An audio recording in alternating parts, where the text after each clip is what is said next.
we'll be reviewing the front pages of our national dailies. We'll be starting with Daily Trust. Right in front, we have local government funds. After 1 year, nothing has changed. Councils received 3.408 trillion naira through state governments in 11 months.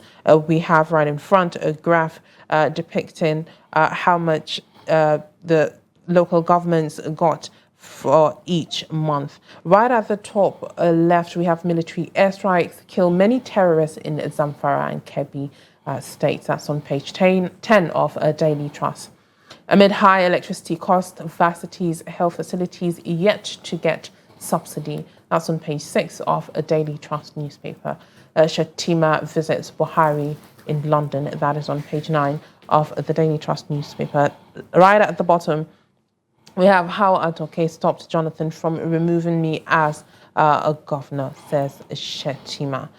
We have bandits, ducked palace administrators, burn houses in Plateau community. We have Senate removes Natasha as a diaspora committee chair. That is on page 10 of Daily Trust newspaper. And after that, we have FCTA arrests 210 beggars in Abuja. That is all we have on a Daily Trust newspaper. Make sure you grab yourself a copy and stay informed. Up next, we have The Guardian. Right in front, we have elderly care, emerging boom in home services, costly substitute for ailing hospitals.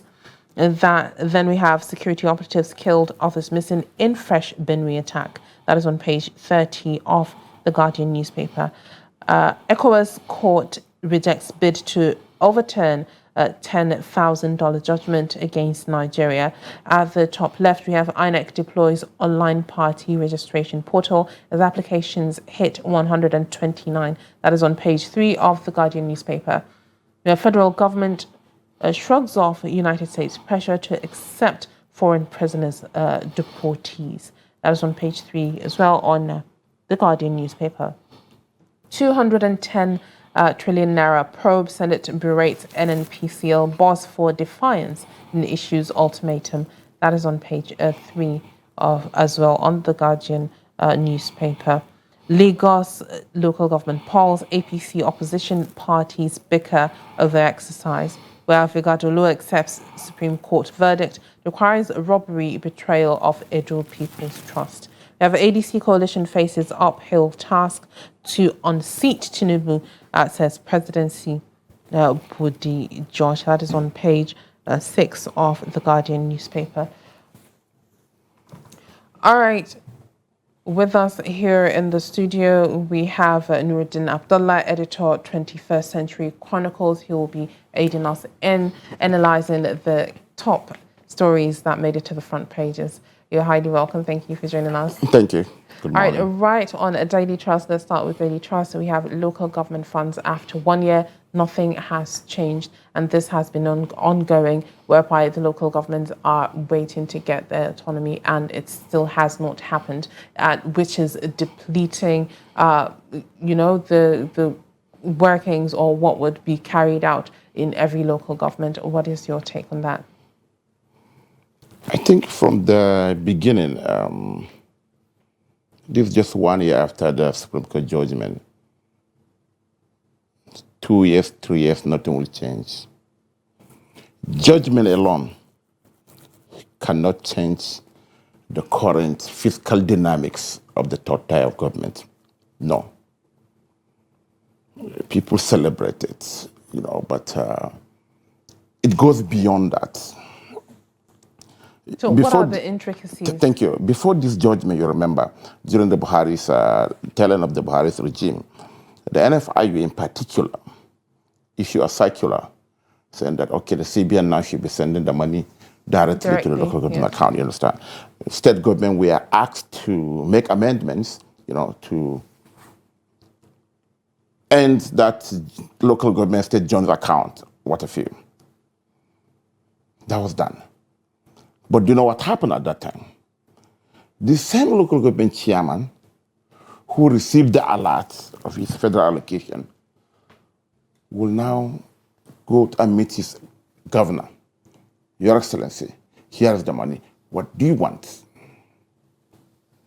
So when Tinubu came with this Supreme Court judgment in, so many things happened, and people were, we ignore those signs.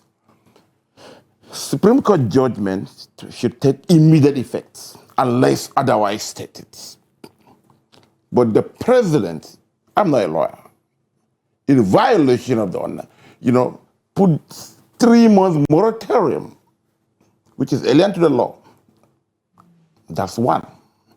Secondly, all manner of conditionalities were put in place.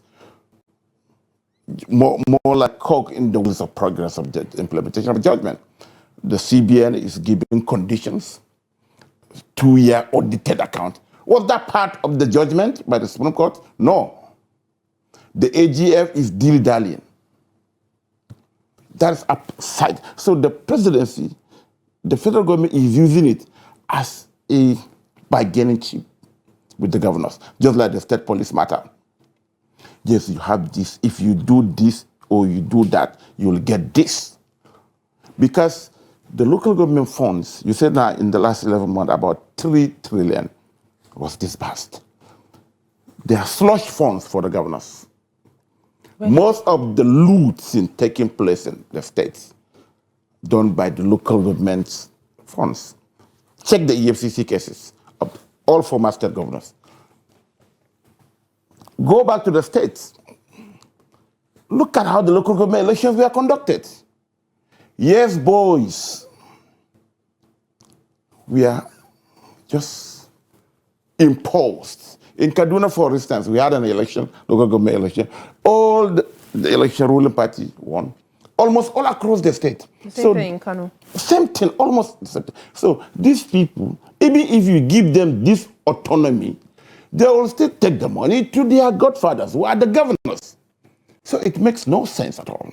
So the change must be thorough.